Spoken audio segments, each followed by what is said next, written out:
Lütfen EPK tarafından yayınlanması istenilen uyarıyı okuyunuz. Videoda yer alan görüşler kişiseldir, yatırıma esas teşkil edemez. Destek için teşekkür ve katıl tuşlarını kullanabilirsiniz. İyi seyirler.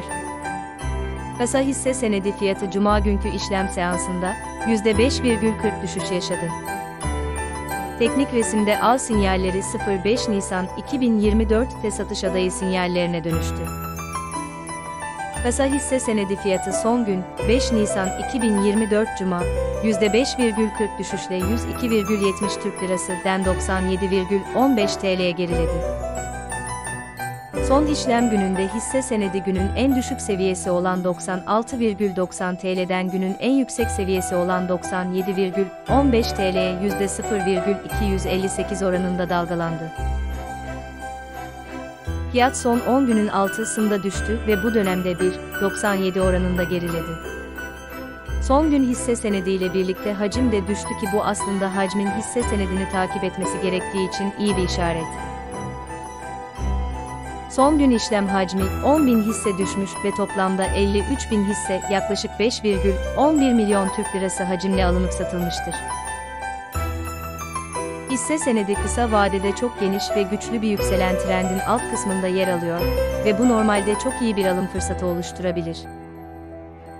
Eğer 92,22 TL'deki alt trend tabanı kırılırsa, bu öncelikle daha yavaş bir yükseliş hızına işaret edecek. Ancak aynı zamanda bir trend değişimi için erken bir uyarı da olabilir. Teknik resimdeki mevcut kısa vadeli trend göz önüne alındığında, hisse önümüzdeki 3 ay boyunca %11,34 yükselme potansiyelini barındırıyor.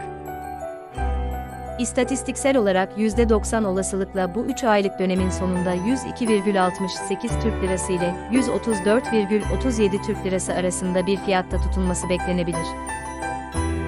Kasa hisse senedi sinyaller ve tahminler. Son işlem gününde kasa hisse senedinde karışık sinyaller var. Kasa hissesinin kısa vadeli hareketli ortalamasından al sinyali geliyor. Ancak aynı zamanda uzun vadeli ortalamasından genel bir sat sinyali geliyor.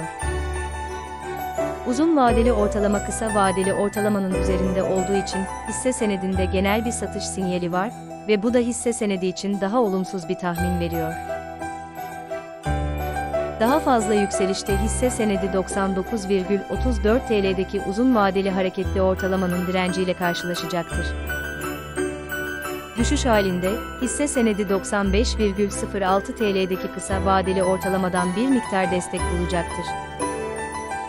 Uzun vadeli ortalamanın kırılması bir alım sinyali daha verirken, kısa vadeli ortalamanın altına düşülmesi bir satış sinyali daha ekleyecek ve genel sinyali güçlendirecektir. Pivot tepe noktasından 09 Şubat 2024 Cuma günü bir satış sinyali verildi ve şu ana kadar %14,03 düştü. Yeni bir dip pivot bulunana kadar olası düşüşler göz önünde bulundurulmalıdır. Ayrıca şu anda 3 aylık hareketli ortalama yakınsama raksamasından MACD gelen bir satış sinyali var. Son işlem gününde fiyatla birlikte hacim de düştü ve bu durum hacmin fiyat hareketlerini takip etmesi gerektiğinden genel riski azaltıyor. Kasa hissesi için destek, risk ve zarar durdurma. Kasa 95,80 TL'de biriken hacimden destek buluyor ve destek test edildiğinde yukarı yönlü bir tepki beklenebileceğinden bu seviye bir alım fırsatı barındırabilir. Bu hisse senedi gün içinde ortalama hareketlere sahiptir ve iyi işlem hacmi ile riskin orta düzeyde olduğu düşünülmektedir.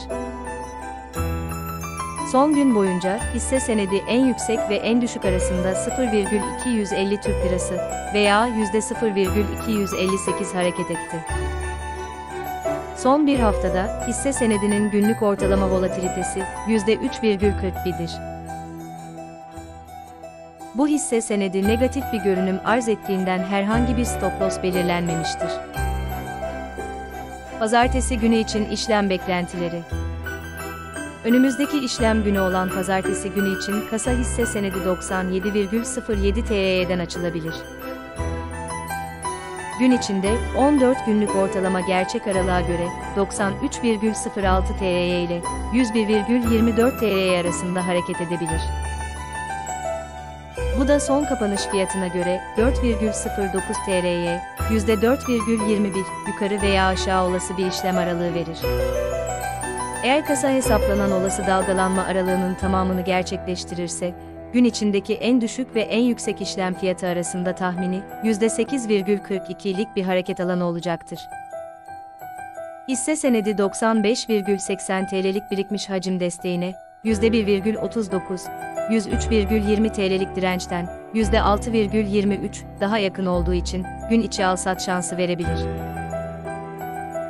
Kasa hissesi nihai sonuç.